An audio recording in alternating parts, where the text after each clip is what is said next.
దండకం song వీళ్ళు చూసి NRI connect అయ్యారు సార్ వాళ్ళు. ఉమ్, మన సాంగ్ ఎప్పుడైతే చూసాక దానికి కనెక్ట్ అయ్యారు.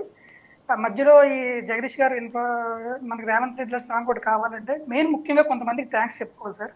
కిరణ్ గారు ఆయన కూడా ఎన్ఆర్ఐ, వి కిరణ్ గారు, ఆయన పవన్ గారు సపోర్ట్ చేశారు.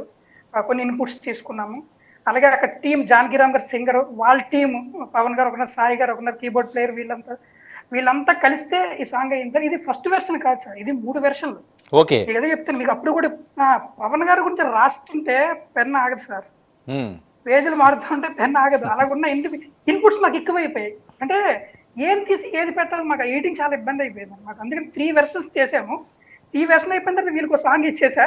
తర్వాత ఆ వర్డ్స్ అన్ని మళ్ళీ నేను అల్లుకొని ఇంకొక సాంగ్ రెడీ చేసి పక్కన పెట్టుకున్నాను. వీళ్ళకి కూడా తెలియదు, ఎందుకంటే పదాలు నేను వృధా చేయలేను. ప్లస్ మేము రాసింది కూడా అబద్ధాలు అయితే సరే, ఇది భజనరా బాబు అని పక్కన పెట్టేసుకున్నాం, కానీ వాస్తవాలు ఉన్నాయి సార్ అందులో. మీరు ఇందులో ఫస్ట్ ఏ ఛానల్లో చూడండి సార్, జరిగిన వాస్తవాలని నేను కూడా రాసినవి కూడా పదాలు నా సొంత పదాలు ఏం వాడలేదండి. ఆయన స్పీచ్ లో వాడిన పదాలే, ఆయన స్పీచ్ లో వాడిన పదాలనే జాగ్రత్త అల్లడం నేర్చుకున్నాం మేము అంతే. మళ్ళీ ఒక మాలగా తయారు చేసి ఆ సాంగ్ ఆయన తోటలో పువ్వులు కోసి ఆయనకే మాల దండ కూర్చి ఇచ్చాం అంతే సార్ పవన్ గారు. దీనికి ఎన్ఆర్ఐ వాళ్ళు కొంచెం ఆసక్తి, వాళ్ళు నాకు వీళ్ళందరినీ మెచ్చుకోవాల్సింది ఏంటంటే సార్, ఎన్ఐ వాళ్ళు ఈ బీచ్లు అందరికీ కూడా మన ప్రజలకి కూడా తెలిసిన, రాష్ట్ర ప్రజలకు తెలియాల్సింది కూడా ఏంటంటే సార్, ఎన్ఆర్ఐస్ బయట కామెంట్ పట్టించుకోవట్లేదు సార్. అది సార్ వీళ్ళందరూ నచ్చింది.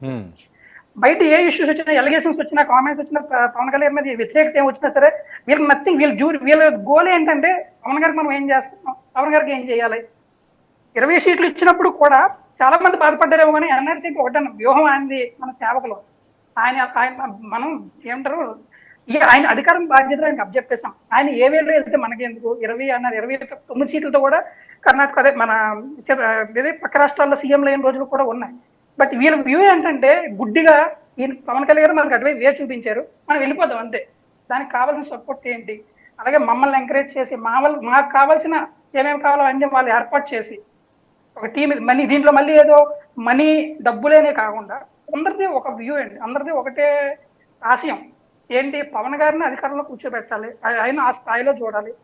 ఒక శిఖరం దిగిరి వచ్చారు, మరో శిఖరంలో తీసుకెళ్లాలనేది వీళ్ళ తాపత్రయం అనమాట. మీకు ఎన్ఆర్లో ఉన్న బెస్ట్ క్వాలిటీ ఏంటంటే సార్, మనకి 24 hours లో మన డేట్, ఇప్పుడు వాళ్ళకి నైట్, మీరు ఏ టైం మెసేజ్ పెట్టండి 5 minutes లో రెస్పాన్స్ వస్తుంది. అవునవును, నాకు చాలా మంది పరిచయం ఉన్నారు ఈ టీం అంతా. అదే సార్, అది తెలియదండి, అది నిజం కదా. ఎప్పుడు ఏ టైంలో మెసేజ్ పెట్టండి 10 minutes రియాక్షన్ వస్తుంది అనమాట. అంటే వీళ్ళు పడుకుంటున్నారా లేకపోతే సూర్యుడితో కలిసి పనిచేస్తారని నాకు ఒక డౌట్. ఇది పవన్ కళ్యాణ్ గారి అదృష్టం రవి, ఇది పవన్ కళ్యాణ్ గారి అదృష్టం. ఆయన ఏ జన్మలోనో చేసుకున్న అదృష్టం. ఇలాంటి సేవకులు, ఇలాంటి సైనికులు, ఇలాంటి వీర మహిళలు ఏది ఆశించకుండా చేయడం అనేది చాలా అరుదు. ఇక్కడ పవన్ కళ్యాణ్ గురించి కూడా ఒక విషయం చెప్తాను సార్. దండకు రాసి మీ దగ్గర నుంచి నేను వెళ్ళిన తర్వాత, కాల్ వచ్చిన తర్వాత నేను కలిశాను. మీరు నమ్మరు, నేను వెళ్ళిన తర్వాత బయోడేటా మొత్తం ఆయన దగ్గర ఉందండి. నేను ఎక్కడ పని చేశాను, ఎందుకు బయటకు వచ్చేసావు అంటే, ఎందుకు ఎన్ని చెప్తాను ఇన్ఫర్మేషన్ ఆయన దగ్గర ఉంటుందని కాదండి. ఆయనకి అభిమానంగా నచ్చితే వాళ్ళ లోతుల్ని తెలుసుకుంటారు, వాళ్ళ కష్టాలని తెలుసుకుంటారు. నా కళ్ళలో కష్టాన్ని చూసాను, నేను నవ్వుతూనే ఉన్నా, నా కళ్ళ వెనకాల కష్టాన్ని కనిపెట్టారు.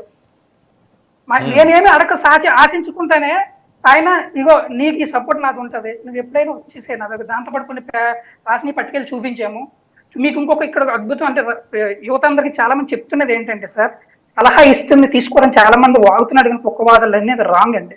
నేను కొన్ని పాయింట్స్ ఇస్తే, నేను ఎవరి సార్ కౌంట్ చేసుకోగానే పవన్ కళ్యాణ్ గారి దృష్టిలో యాక్చువల్ గా తీసుకుంటే, ఆమంత్రులతో తీసుకుంటే, నేను ఇచ్చిన పాయింట్స్ లో 3 పాయింట్లు జనసేన మేనిఫెస్టోలో పెట్టారు సార్. అంత అవసరం ఆయనకి ఏంటి సార్?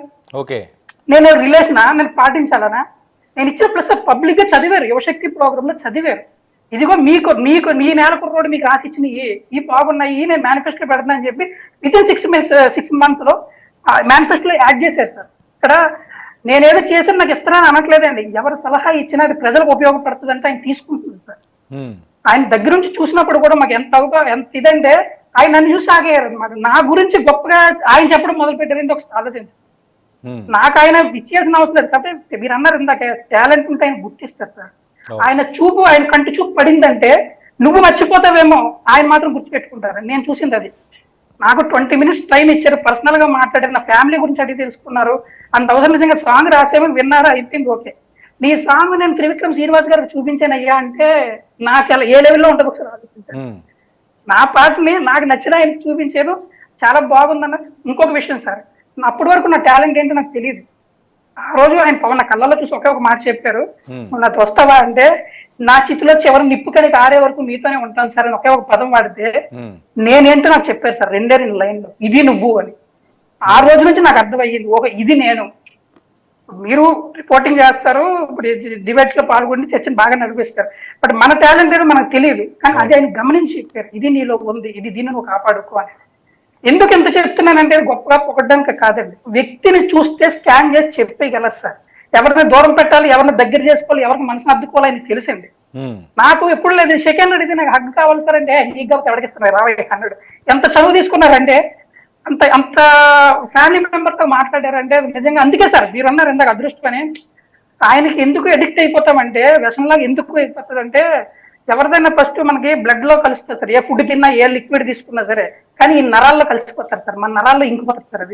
అది ఎంటున్నది పోదు. ఒక్కసారి అలవాటు అయితే, పవన్ కళ్యాణ్ గారికి ఎవరైనా అలవాటు పడితే మాత్రం అది వ్యసనం కాదు, దానికి మించిందేనండి. వ్యసనానికి మరో పేరు పెట్టుకుంటే పవన్ కళ్యాణ్ అభిమానం పెట్టుకోవచ్చు కావాలనుకుంటే మనం. అంత స్ట్రాంగ్ గా తీసుకుంటున్నారు, అంత కాన్ఫిడెంట్ గా ఎంత భరోసా ఇస్తారంటే, ప్రతి నీలో అతనిలో అనుమానం, ఎవరికైనా పక్కన అనుమానం ఉంటే అబ్జర్వేషన్ లో పెడతారు సార్. నేను చూశాను, అబ్జర్వేషన్ లో పెడతారు ఆయన. ఎందుకంటే అప్పుడు అలాగే కొంతమంది దూరం అయినా సరే, కొంతమంది దగ్గర ఇప్పుడు మొన్న ఎగ్జాంపుల్ ఇంకోటి చెప్తున్నాను సార్, తంగిల శ్రీనివాస్ గురించి చెప్పారు 2 days బ్యాక్.